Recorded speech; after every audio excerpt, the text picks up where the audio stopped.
Politics of convenient যেটাকে বলে আর কি সেটা। ঠিক। এই যে বাংলাদেশের প্রায় ৩০০ জন পড়ুয়াকে পাকিস্তানের তরফ থেকে বৃত্তি দেওয়া হয়েছে, এটা কি পেছনে অন্য কোনো কারণ রয়েছে এর পেছনে? শুধু অন্য তো কোনো কারণ শুধু এটি নয়, এটি এটি পাকিস্তানের যে যোগ সাজস সেটি শুরু হয়েছে এই জুলাই যে ষড়যন্ত্র, জুলাই অগাস্টে যে ঘটনাটা বাংলাদেশে যে জঙ্গি হামলাটা ঘটে গেল, আপনারা জানেন যে পাকিস্তান থেকে বলা হচ্ছে পাকিস্তান থেকে প্রায় গোটা 40-এর মতো স্নাইপার এসেছে। তাদের ৩০০ জনকেই কি বৃত্তি দেওয়া হলো? সংখ্যাটা কত? সংখ্যাটা আমি জানি না, শুধুমাত্র আপনি বৃত্তির কথা বলছেন। আমি শুনেছি যে বেশ কিছু ছাত্রদেরকে বৃত্তি দেওয়া হয়েছে, সেখানে যাওয়া ফ্রি করে দেওয়া হয়েছে।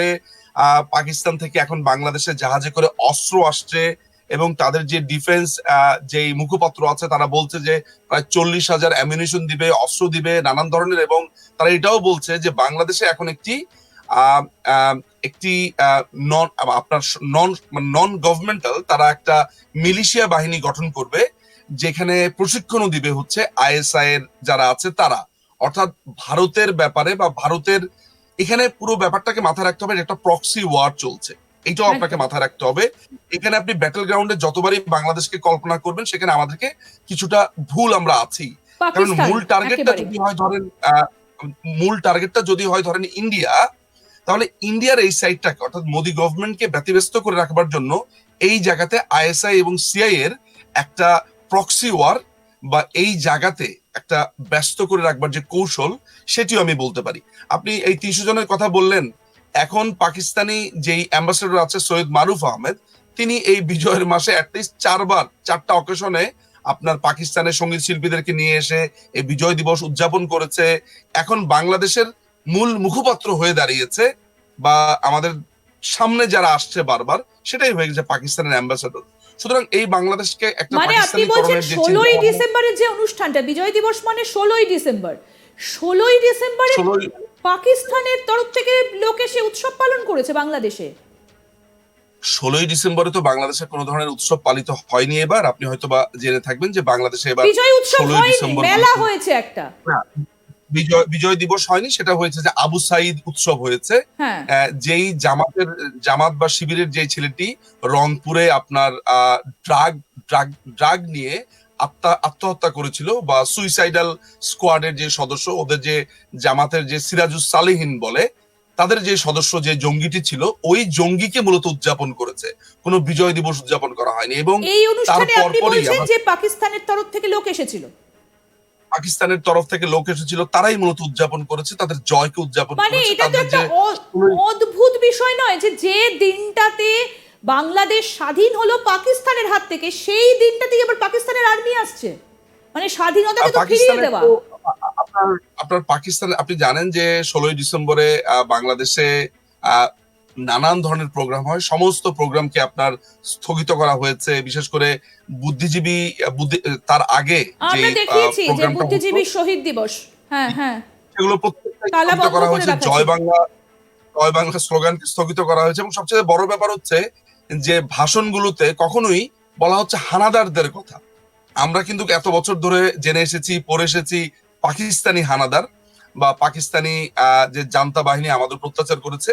এবার শুধু আলাপ হয়েছে 71 সালে কোথায়কার কোন হানাদার, কোনো পাকিস্তানিও বলছে না, টিক্কা খান, আয়ুব, ইয়াহিয়া, কোনো নামই নেওয়া হচ্ছে না। সুতরাং এই পুরো দেশটি এখন আসলে পাকিস্তানের আরেকটি ফেডারেল রাজ্যে পরিগণিত হয়েছে এবং পর্যবেসিত হয়েছে বলে আমরা সবাই মনে করছি।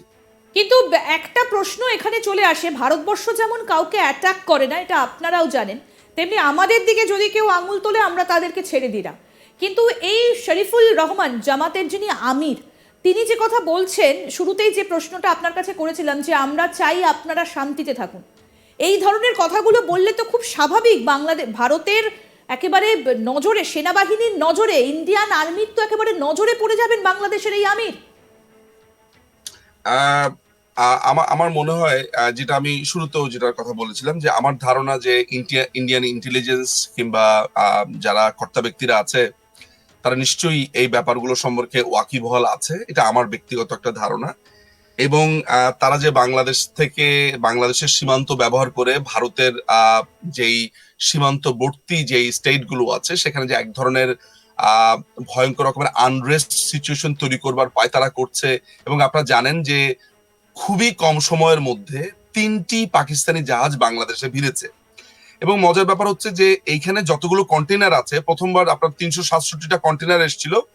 এমনকি বিবিসি বা প্রথম আলো, যাদেরকে ধরা হয় যে লিডিং পত্রিকা বাংলাদেশে, বা যাদেরকে দেখছে মানুষ, বিবিসি মানে অনলাইন সংবাদ মাধ্যমগুলো বা প্রথম আলোর ছাপা হওয়া মুদ্রণ যেই পত্রিকা, মজার ব্যাপার হচ্ছে যে তারা যখন হিসেবগুলো দিচ্ছিল, এই হিসেবগুলো কখনোই আপনার 150 কন্টেনারকে পেরোচ্ছিল না। অর্থাৎ 367 কন্টেনারের মধ্যে শুধু 150 কন্টেনারের হিসাবগুলো দেওয়া হচ্ছিল বারবার। বাহ, বাকি কন্টেনারে কি এসছে সেটি কোনো গণমাধ্যম কখনো বলতে পারেনি। মজার ব্যাপার হচ্ছে সেপ্টেম্বর 24-এ মোট আমাদের কতগুলো যে কন্টেনার এসেছিল? প্রথম দফাতে এসেছিল 367, এবং আমাদের যে আপনার এর ট্যাক্স মধ্যে সেশন 150 অফিসটা হিসেব দিয়েছিল, 367-র মধ্যে 150 হিসেব দিয়েছিল। হিসাব দিয়েছিল। এবং আরেকটি ব্যাপার আপনাকে জানিয়ে যে রাখা ভালো, আরেকটা এবং আরেকটা সবাই জাহাজ এসেছে 20 তারিখ, সেটার মধ্যে কটা কন্টেনার ছিল?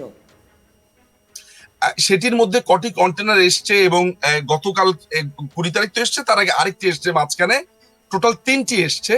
আমরা আচ্ছা, কিন্তু কেউই জানি না সেখানে কি আসছে। এবং আপনার এটাও জেনে নেওয়া ভালো যে গত 53 বছর, অর্থাৎ 1971 সাল থেকে শুরু করে 2024, এই এত বছর পাকিস্তানের সাথে নৌপথে কোনো ধরনের চলাচল বন্ধ ছিল। তারপর পরপর 3টা, কারণ আমরা কিন্তু পাকিস্তান থেকে তেমন কিছুই আমদানি করি না, আনিও না। সুতরাং পাকিস্তান কি থেকে বা পরপর আনবেন? 3টি যে দেশটা জাহাজ, নিজেই খেতে পায় না, সে অন্য দেশকে কি দেবে? এক্স্যাক্টলি। এবং পাকিস্তানের ডিফেন্স যে সোসাইটি আছে, যেখানে প্রবল আলোচনা হয়েছিল যে বাংলাদেশকে 40,000 অ্যামিউনিশন দেওয়া হবে, অস্ত্র দেওয়া হবে, নানান ধরনের জিনিসপত্র দেওয়া হবে, অর্থাৎ নানান ধরনের অস্ত্র দ্রব্যাদি একটা দেওয়া হবে। মজার কথা, নিঝুম বাবু, একটা মজার কথা বলি আপনাকে, যে চিনি এসেছিল না পাকিস্তান থেকে বাংলাদেশে, আপনিও হয়তো জানেন, সেটা ভারত থেকে ইম্পোর্ট করে পাকিস্তান নিয়ে বাংলাদেশে পাঠিয়েছে। এই এই হচ্ছে অবস্থা। এটা যদি অবস্থা হয়, সুতরাং তাদের কাছ থেকে আসলে আনবার কিছুই নেই। আপনি জানেন, আরেকটি কথা আপনাকে বলে নেওয়া ভালো, এই যে এই সাম্প্রদায়িক শক্তিগুলো ভারতের বিরুদ্ধে এত হাকডাক দিচ্ছে, হুম। এই শক্তিগুলো তারা পাচ্ছে কোথায়? এই শক্তিগুলো মানে, আমি ওই জঙ্গি সর্দার আর্মির কথাটা ব্যতিরেকে রেখে যদি বলি, তাদের তো খাদ্য গ্রহণ করতে হচ্ছে, ভাত খেতে হচ্ছে। বাংলাদেশের প্রধান খাদ্য হচ্ছে ভাত। এই ভাতটুকু, অর্থাৎ ভাতের এই যে চালটুকু, সেটিও আসছে ভারত থেকে। আমি দেখলাম যে 50,000 টন চালের জন্য বাংলাদেশ অর্ডার দিয়েছে এবং অনুরোধ করছে। তার আগে প্রায় আরো মনে হয় 30,000 টন আসলো। তো আপনি ভারত থেকে ভাত নিয়ে আসবেন, আপনার প্রধান খাদ্য, আপনি চিনি আনবেন,